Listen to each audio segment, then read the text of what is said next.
исполнивме оваа обврска кон инвеститорите. Средствата од наша страна беа исплатени уште минатата недела, веќе денеска тие се пристигнати на сметките на инвеститорите. Како што е познато во февруари годинава, пред време отплативме дел од оваа еврообврзница во износ од 383,7 милиони евра.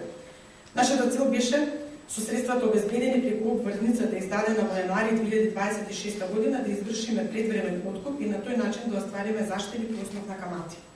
На тој начин во буџетот заштедивме 3,2 милиони евра. Преостанатиот дел од обврзницата во износ од 316,3 милиони евра главница беше исплатен, како што кажав претходно, минатата недела и дополнително на тоа 11,6 милиони евра камата или вкупната исплата која што ја направивме беше 327,9 милиони евра.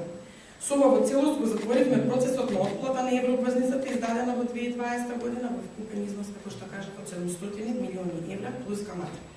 Ова е дел од пошироките активности што континуирано ги преземаме за навремено и редовно сервисирање на сите обврски на државата. Имајќи ја во предвид економската неизвестност, владата останува со сериозен фокус на внимателноста во трошењето. И многу внимателно се работи значи на трошењата, внимателно се сервисираат обврските. Спомнавте и самите за јавната потрошувачка. Убаво е кога зборуваме за јавната потрошувачка да видиме структурата внатре и фактот дека денес имаме 3,1, односно 3,3% раст на БДП, вклучително со сезонскиот карактер, односно елиминирање, може да констатираме дека сето тоа што сме го трошили во изминатиот период било правилно насочено. Погледнете низ годините наназад да видите колкави проценти на буџетски дефицит имавме и какви стапки на раст имавме. Сите знаеме дека просечната стапка на раст во годините кога беше СДСМ на власт беше 1,7% и тоа се факти. Тоа се бројки кои што останува.